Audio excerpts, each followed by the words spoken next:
نبی کریم کا صبر اور معافی کا واقعہ۔ سکرپٹ۔ السلام علیکم ہے۔ آج میں آپ کو حضرت محمد صلی اللہ علیہ وسلم کا ایک ایسا واقعہ سنانے والا ہوں جو ہمیں صبر اور معافی کا اصل سبق دیتا ہے۔ یہ واقعہ طائف کا ہے۔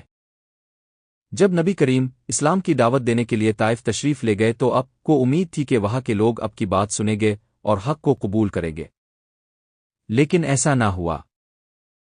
طائف کے لوگوں نے نہ صرف آپ کی بات کو ٹھکرا دیا بلکہ بچوں کو آپ کے پیچھے لگا دیا۔ وہ بچے آپ پر پتھر مارنے لگے، یہاں تک کہ آپ کے مبارک جسم سے خون بہنے لگا اور آپ کے جوتے بھی خون سے بھر گئے۔ آپ شدید تکلیف کے باوجود ایک باغ میں جا کر بیٹھ گئے۔ اسی وقت اللہ تعالیٰ نے ایک فرشتہ بھیجا جس نے عرض کیا، اگر آپ حکم دے تو میں ان پہاڑوں کو ان لوگوں پر گرا دوں۔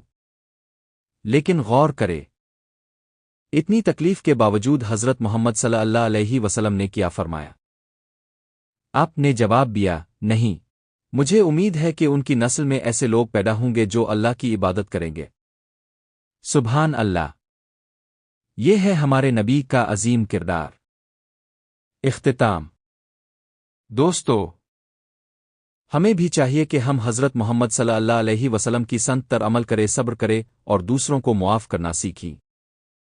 اگر آپ کو یہ ویڈیو اچھی لگی ہو تو پلیز ویڈیو کو لائک کرے، کمنٹ کرے اور ہمارے چینل کو سبسکرائب کرنا نہ بھولی۔